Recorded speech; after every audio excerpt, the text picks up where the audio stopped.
Hello folks and welcome to another video. In this one I'm going to be looking at whether AAA games are now starting to fail and what sort of reasons that might be happening. So I'm currently playing Assassin's Creed Odyssey. I've got to say, overall, it hasn't been a bad game. There's quite a lot of sort of fetch quests and bits like that, but it's not a terrible game overall. Graphics are good. It's 60 FPS on the PS5. You know, some of the fighting is a bit annoying where they do like unblockable moves, but overall it's a pretty solid game. Like I said, you could skip all the side content if you wanted to, but there's certain aspects of this game that I'm going to show you now that allude to what I think is causing problems with these modern day AAA games and why they're starting to fail.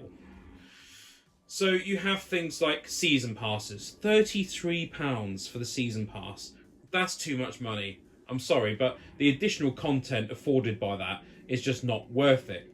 I have no issue with packs like this because it's entirely optional. If you want to make your characters look different, you pay for it. It takes time to develop that sort of thing. I have no issue with that. The big thing I do have an issue with is time savers. That tells me that the game has actually been made knowing that it's deliberately elongated without actually adding any real content. So you've got drachmae packs there, in case you're wondering, that was the old form of currency in ancient Greece.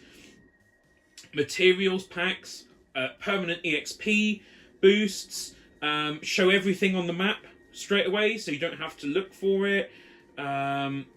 It's the best value apparently, because you've already paid for it, but they paid for the game, but you know, it shows you where all of the steelies are, legendary chests. I mean, let's have a look at how much 900 Helix credits costs. So obviously you can't buy 900. This is something they do on all these AAA games. You can't buy the exact value. You have to buy slightly higher, and then it's a thing of tricking you because you then go, well, I've still got 200 credits in there, but it's meaningless. So it's £7.99. So let's say you bought this game when it came out and you paid £50 for it. And you go, wow, some of these side quests are just really, really boring. And I don't like having to use Icarus, which is your eagle, to fly up in the air. Pardon me. And look around and pinpoint everything. So I've now got to spend another £8 on that in order to stop that from being the case. Oh, didn't mean to come off of the store. Let's go back on time saver. So that's £8 if you want to do that. Now let's say you want to upgrade your ship, right? So now you're looking at probably another £20. And let's say you go, oh, I need these materials. I don't want to have to spend time going through all the caves and that looking for them. So there's another £20. So if you want to get all of these so-called best value things here, and of course, it's not best value. It's entirely made up. It's digital. There's no intrinsic value in any of this besides what Ubisoft decide it is. You could end up spending another £50 on this game. So now your games cost you £100 and you're going to finish it quicker than what you would have done before. So, okay. So what they're telling us is that a lot of the stuff is just filler rubbish. And that, you know, really the core game is the only decent part of it. I mean, I guess that's what they're telling me. And this is a game that I actually consider to be largely okay. So I think that's really damaging AAA because people are getting really, really sick and tired of that. Other things that are damaging AAA is rampant re-releases. Now, I've got to say the Silent Hill 2 remake was actually really good. They did a really decent job. I think they made the characters look fine. There was rumours they were going to uglify the characters and they didn't. So I'm happy with that. It was a good game. But at the end of the day, it is a remake of a game that most of us gamers have already played. So there's nothing really new there. It's more nostalgia. You got re-releases here of Metal Gear Solid. Now, I love the original Metal Gear Solid games, but these are just re-releases. These have already been re-released once on the PS3. They're getting re-released again. Gran Turismo 7. Overall, I did enjoy this game, but it's filled to the brim with microtransactions. When I've already paid like £70 for the little collector's edition game with extra bits, £70, and then they want to hit me with more microtransactions. And also, when I first got the game, I couldn't even play it because there's another issue. it required an online connection, and they had issues with their servers, so the game I paid £70 for, I now can't play. So I can understand why people are getting sick of AAA. And then there's another thing to do with AAA that really, really makes people angry, and that is wokeness. Now, I know some of you go, well, how can you define woke in much the same way as how you would define good and evil? You can't, but you know it when you see it. I'll use this game as an example here, Assassin's Creed Shadows. Right, £70, okay, and you know that's not even going to be the top version, as it were. There's a deluxe edition here, £85 now. Okay, now, what makes this game woke? Well, for starters, there were no female samurais. At least not samurais that would go out and take on, for example, missions and things like that. Female samurais could exist, but they would be there to defend the property and whatnot, not to go out on missions and things. And there were no black samurais. Yasuke did exist. He is a real person, but he was what's called a sword holder. He was not a samurai. So they have put him in this game simply for diversity's sake, even though it doesn't match up with the time frame at all. At least the woman's attractive. I suppose I'll give you that. They've made an attractive woman, but why not have a Japanese man? And if you want a Japanese woman, even though it's unrealistic, but to put in a black man as the lead protagonist is just woke pandering. And they're pandering to people who don't even play these games. So who's going to buy this game? Well, I certainly won't be. Maybe I'll play it when it goes down to like £5 or something. But I'm certainly not playing 70 or £85 for this when it's just woke rubbish. I won't be participating in that at all. And I think people are getting tired of it. They're getting tired of it. They're getting tired of the microtransactions, the wokeness, boring games design. Like, for example, Kingdom Come Deliverance 2.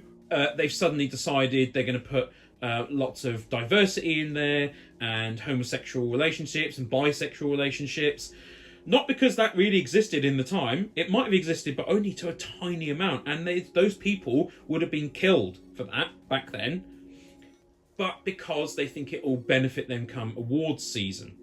They don't realise gamers don't care about awards at all. We could not care less. What other games are there that are exemplifying this? I mean, I'm looking forward to Civilization 7, but I'm not paying £90 for the game to get all the special edition bits and all that rubbish. I just don't think it's worth it. I think these modern games are really just taking the mickey out of us. They are boring. They are poorly designed, oftentimes, full of glitches and whatnot. And they are trying to put a message upon us that we don't want. We want to enjoy our games. For example, Star Wars here. Let's type it in quickly. It'll probably come straight up. At the bottom there. There we go, Star Wars Outlaws. Now, the voice actress for her, she is a little bit weird, bit of a weirdo, crazy feminist type person. But you can't take away that she is a very attractive woman. However, what they've decided to make this character into is some androgynous looking. I mean, that they've changed the pictures so you don't even see her face really now, which is quite funny. Oh, here we go. You can see him there, sort of thing. She is quite an ugly woman. Big, hairy, big mullet. No, not attractive at all. And not only that, but masses of season pass and other rubbish. This game has it's categorically failed. It has not sold what they wanted it to. And look at these prices. Look at these prices. £120. And of course, everything's digital. A digital art book. No, if I'm paying that amount of money, I want something physical. And not this woman, because she is grotesque. So, it does seem like AAA gaming might be starting to die. And I think that is a good thing, in a way. We need to purge these people, these bad actors, from our development studios. We need to get rid of them. At the end of the day, these people are making awful games. Not only are they making games that are riddled with, like I said,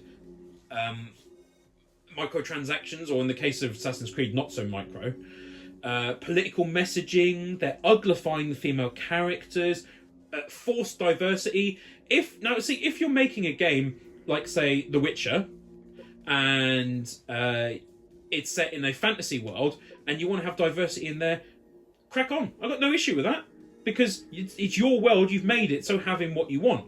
But I do have an issue with games like Kingdom Come Deliverance, where these things would just really not have existed.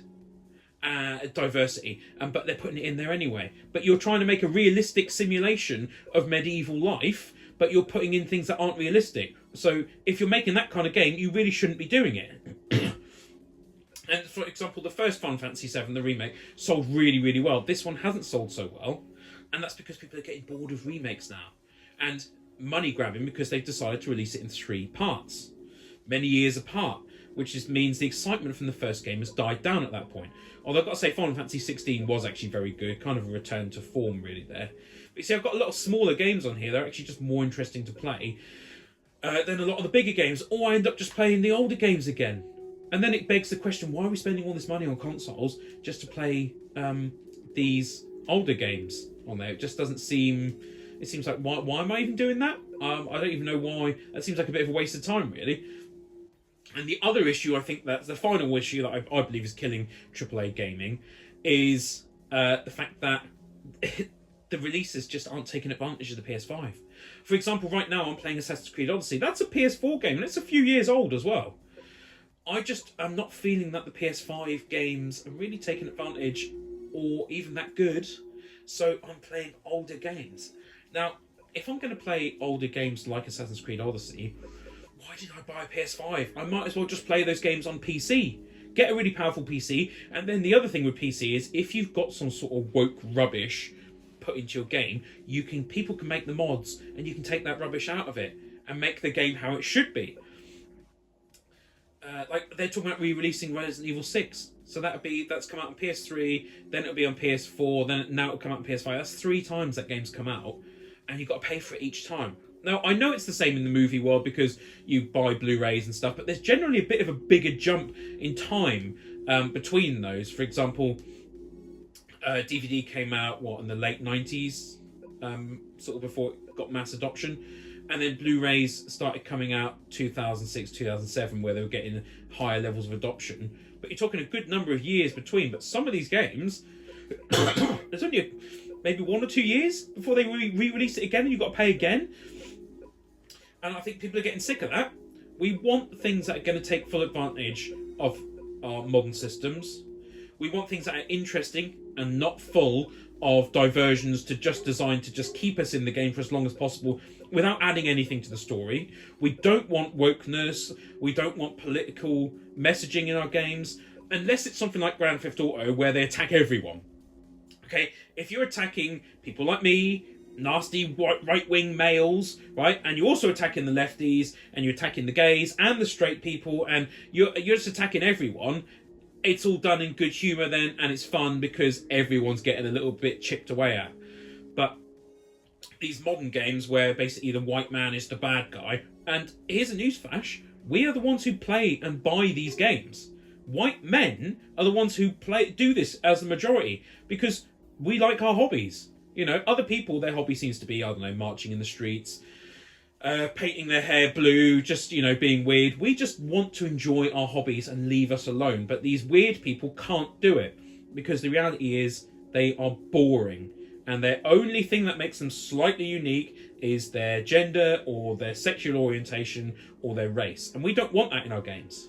So keep all this stuff out of AAA games, or they just are not actually going to sell. And recently it's come out that EA have lost tons of money on the new FIFA game, and I can tell you exactly why. There's a couple of reasons. 3 reasons. Microtransactions. They decided it'd be a good idea to change up the gameplay too much, and they decided it'd be a good idea to force female players into the game, even though really women and men don't actually play against each other in that sport. So maybe it should be like Pokemon. You can have women's FIFA 2025 and men's FIFA 2025.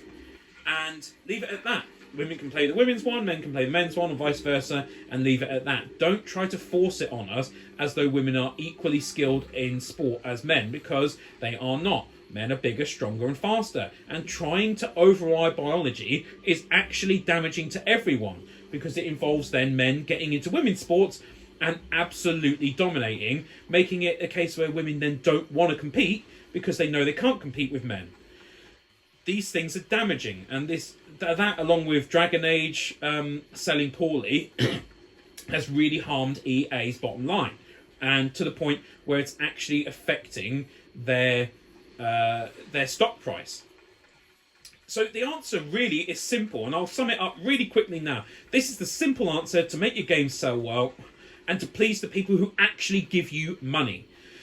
Don't make the world so big that they're boring and filled with meaningless tasks. Give us decent storylines, give us really good graphics and whatnot, put the effort into that, give us a decent gameplay. We don't want tons of microtransactions, we don't want pandering and political stuff put into our games, we don't want just loads of cross-generational re-releases, and I'll tell you another thing, we don't want 150 gigabyte installs because you're too lazy to actually figure out how to make the game efficient. It's quite easy, really. Just do it. Just do it. And we'll all be happy. Simple as that. It's simple. So I hope you've enjoyed this video. If you have, please remember to hit that like button, leave me a comment, subscribe to my channel, share this video on your socials. That really helps out a lot as well. Check out I've got a Facebook page as well. And I'm on Truth Social. And check out my Patreon if you want. I'd like to thank you very much for watching this video. Check out some of my others. And have a great day.